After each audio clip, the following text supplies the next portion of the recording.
Absolutely. Another thing I'd love to get your take on is a few weeks ago I spoke to Brett Weinstein again on the show, and we were talking about the current state of the intellectual dark web, which you're of course a member of.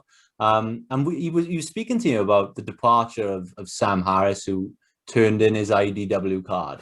And well, as far as Brett thought, he thought it was to do with him, and he said to me that he understands why Sam wanted to walk away, and he felt partly responsible for it. What do you make of Sam Harris's departure, and what message do you think he was trying to say? Yeah, actually, before I answer that, can you tell me a little bit more about why Brett thought it had something to do with him? Because that's interesting to me. Yeah, he mentioned that it was the way that he handled the election and talked on some of the topics, including voter fraud. Oh, meaning because Brett addressed those things and Yeah, Sam was so against addressing them. Oh, okay, got it. That's really interesting to me.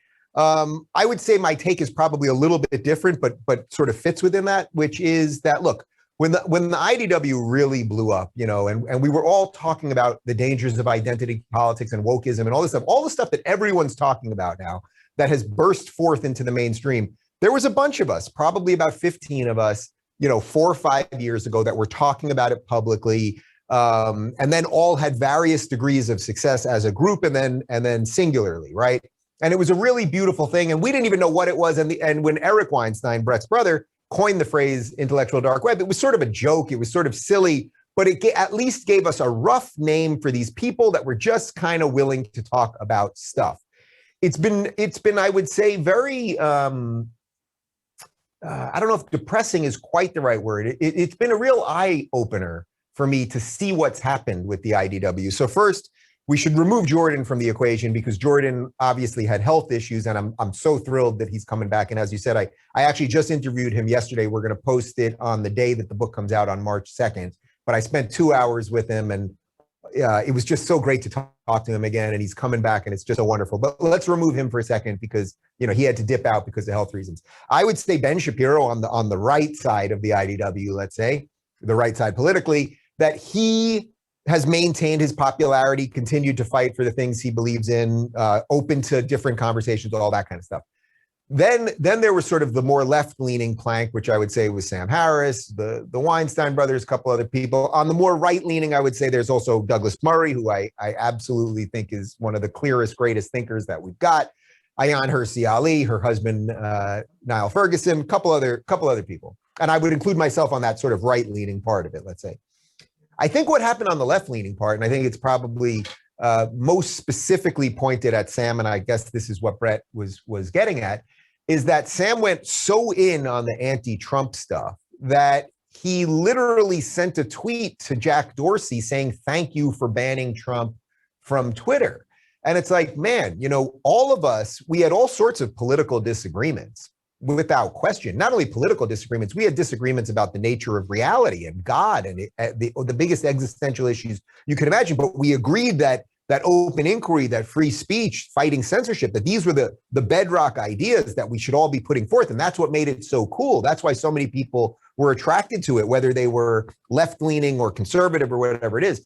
I think when Sam did a few things like that, I mean, look, if you're happy that Trump got booted from Spotify and the rest of these platforms, I mean, it's so ridiculous. It's like, who has more power, the president or the guy who allows the president to speak?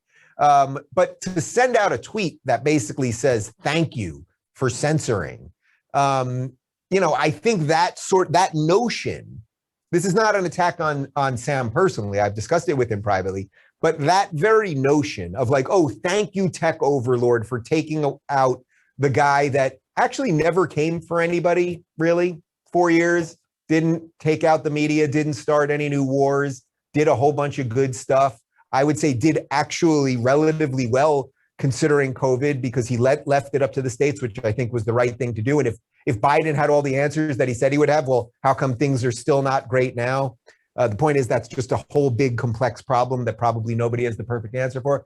But I think the thing around free speech has really caused a real split. So I sense there's a bunch of people that are kind of frustrated with Sam. It's disappointing for me. Just for the record, I'd still be willing to sit down with any of the guys and gals and talk to them and have it out. But I think the idea of the IDW as some sort of like card carrying group, which it never really was, right? Unless my laminated card got lost in the mail. I think that that's kind of over at this point. And I'll just say one other thing on this.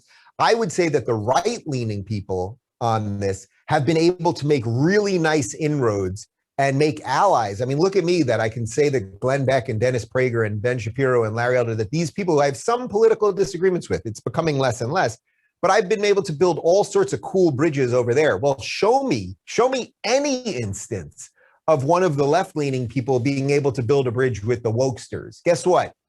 Zero evidence of it. That wasn't a white power sign. That was zero evidence of it. So I want to go to where the conversations are. I want to go to where the fertile ground to build things is. And to me, I see that on the right side.